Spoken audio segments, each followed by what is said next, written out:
You're listening to Times DC Brief Newsletter from March 31st, 2025. This audio was produced by 11 Labs for Time using an AI voice. Our top story today is called What to Watch For in Tuesday's Wisconsin and Florida Special Elections by Time senior correspondent Philip Elliott. During a closed-door meeting last week, House Majority Leader Steve Scalise gave his fellow Republicans an ice-cold dose of reality. Tuesday's special elections in Florida, and maybe even the super-pricey Supreme Court race in Wisconsin, were poised to be bad for the GOP brand. In a Florida House district that went Republican by 30 points in November, the Democrat is polling just a few points behind and outraising his rival by a 10-1 margin. In the other House race in that state, a 40-point GOP advantage is registering at about half that rate in early vote numbers. Meanwhile, the Wisconsin race, where Elon Musk is handing out $1 million checks, is a true jump ball. That's why Scalise was meeting privately with Republicans last Tuesday to issue this warning. Even in a GOP sweep, the election results are going to raise inevitable questions about the fragile GOP standing and the fading power of Trump's endorsement. Scalise, like leadership-aligned Democrats, speaking candidly, expects the Florida seats to stay red, but the slide is going to be tough to ignore. Here are the players and stakes for all three races. Florida's 6th District, Randy Fine versus Josh Weil. Back in November, Republican Mike Waltz won re-election in Florida's 6th District by 33 points.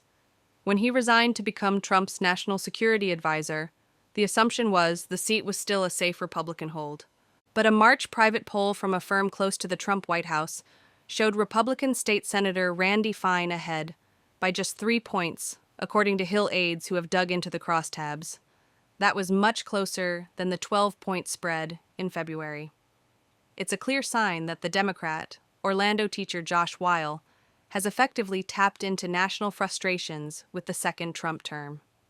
Florida Governor Ron DeSantis has been sniping his fellow Republican in recent weeks for running a campaign as though Fine had already won. Trump this past weekend held an 11th-hour telephone rally to remind his MAGA faithful of his preference, and Musk is rushing in with tens of thousands in new ads. GOP leaders in Washington are well aware that Fine was incredibly late to get his own first ads on airwaves. I would have preferred if our candidate had raised money at a faster rate and gotten on TV quicker, Representative Richard Hudson of North Carolina, House Republicans' campaign chief, told reporters last week. But he's doing what he needs to do. He's on TV now. The seat should have been a safe Republican hold, and probably still is if folks are being honest. But the fact that Democrats are running up the score here is going to raise more grumbling about Trump's gut-based endorsements, and whether this race is a sign of a bigger problem for the party nationally. Florida's 1st District, Jimmy Patronis versus Gay Vallimont. Before he resigned from his House seat in hopes of becoming Trump's Attorney General, Republican Matt Gaetz won re-election in Florida's 1st by 32 points. Most strategists describe the 1st District, which covers the Western Panhandle, as the most Republican in the state, a place where Democrats have little hope of tipping the race blue.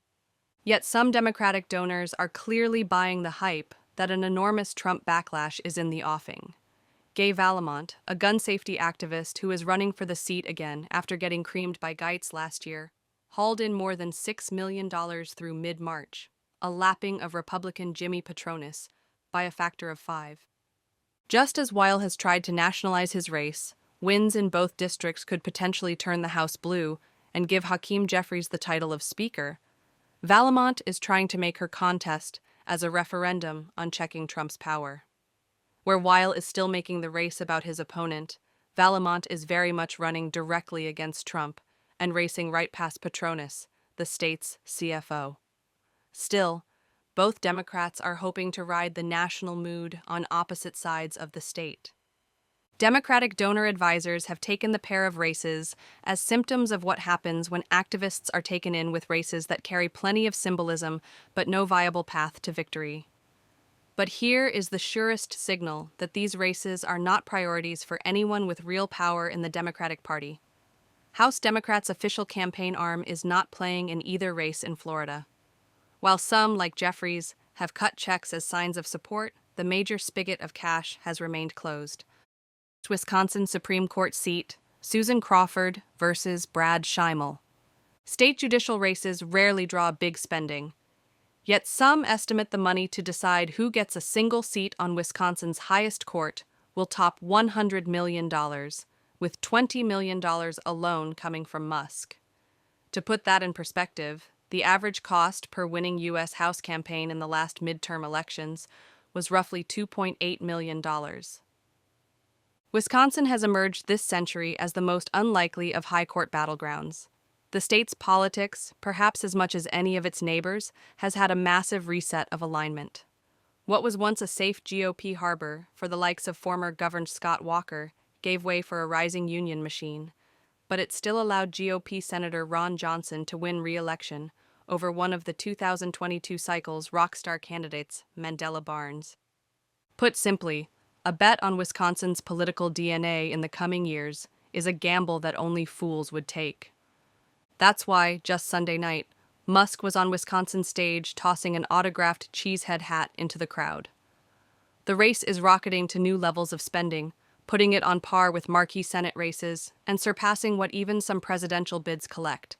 The stakes include workers' rights, voting rights, and abortion rights, as the winner will decide which team prevails on a 4-3 state Supreme Court. The plum political prize, of course, will be deciding how congressional districts are drawn, perhaps giving this parochial court a major say in which party, and its preferred speaker, gets to run the U.S. House. Madison politics has been drawing outsized attention for more than a decade now, starting with a string of union-testing efforts and a recall-palooza that set back a progressive march. The national glare to those working there is getting old. More recently, Democratic Governor Tony Evers and a Republican legislature have been riding a tense tightrope of governing frailty. The courts have been hanging back, awaiting the results of Tuesday's balloting. There's no party ID on the ballots, but it's clear the party affiliation of the two candidates as they each chase a promotion and a 10-year term. Brad Schimel, a former state attorney general and currently a Waukesha County judge, is carrying an endorsement from Trump. Dane County Judge Susan Crawford snagged the support of former President Barack Obama. And both candidates have their share of billionaire buddies in their back pockets. Think of the typical boogeymen: George Soros, Dick Uihlein, Musk. Even actor Kevin Bacon has found his way into this tangle of out-of-state donors. But it's Musk who is topping the ranks and making the race all the more divisive with his visit that passed out $1 million checks like candy, and his other efforts to use his money to encourage rank-and-file voters to cast ballots. In a twist, the legality of those moves have made their way to the court currently in play. Tuesday's election in Wisconsin is the lone statewide contest before voters this year, making it a tempting test case for political nerds. By all accounts, the whole Democratic playbook is making the election a referendum on Musk, the biggest cash source in the race. But it's also a warning. If the courts are so transparently for sale, can they actually be trusted to be neutral umpires for what's right and wrong? State legislative races trending blue. All three of these races are coming on the heels of a few legislative races with results that may hint at a larger Trump backlash, or may just be a lot of noise. Observers are prone to overinterpret the results of special elections, to be sure. Often, we're looking at just thousands of votes cast, when most voters are unaware there is even an election happening. But they can be useful in diagnosing a mood. For instance, after the Supreme Court ended the federal right to abortion with the Dobbs decision, the backlash in special elections was immediate, and Democrats cruised to a strong showing in the 2022 midterms. This time, it seems the MAGA reboot has been sufficient for Democrats to carry around optimism. Take an eastern Iowa legislative district that Trump carried by 21 points in November. In January, the Democrat flipped the seat. So far this year, Democrats obsessing over state legislatures, which actually have more day-to-day impact on most voters than any ramblings from Washington, have tracked a 9-point overperformance for their candidates from the voter registration numbers. Republicans surveying the 2026 map were already seeing a rough road ahead. The Trump factor is only adding a rumble strip. Thank you for listening to Times DC Brief. For more news and politics, visit time.com.